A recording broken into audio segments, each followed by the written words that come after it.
përfundoi takimi? Do me thonë, me 34 qytetarë të Durrësit, përfaqësues të familjeve që kanë këtë problematikë. Kemi folur rreth 2 orë e gjysmë dhe ata e kanë hallin.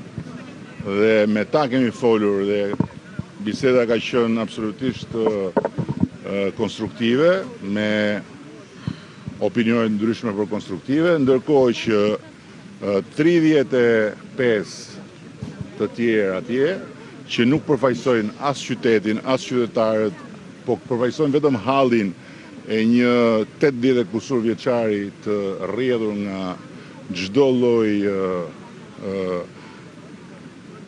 rrugë të arsyes, krijojnë situata që janë qesharake dhe që tregojnë se ku është katandisur ajo farë partie.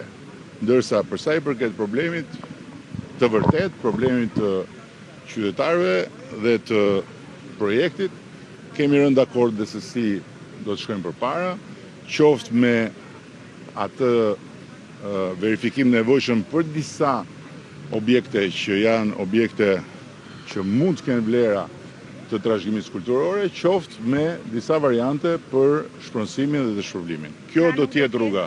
Nuk do ketë prishje së shpejti? Jo, do ketë prishje, patjetër, projekti nuk do të ndalet, projekti do të zbatohet, por do të bëjmë një verifikim për disa shtëpi që janë trashëgimi kulturore, të pretenduara dhe njëkohësisht dhe janë një grup i vogël shtëpish që nuk kanë marrë regjistrimin në hipotekë, pavarësisht se janë aty prej shumë vitesh. Kështu që këto janë dy problematika që do të shohim.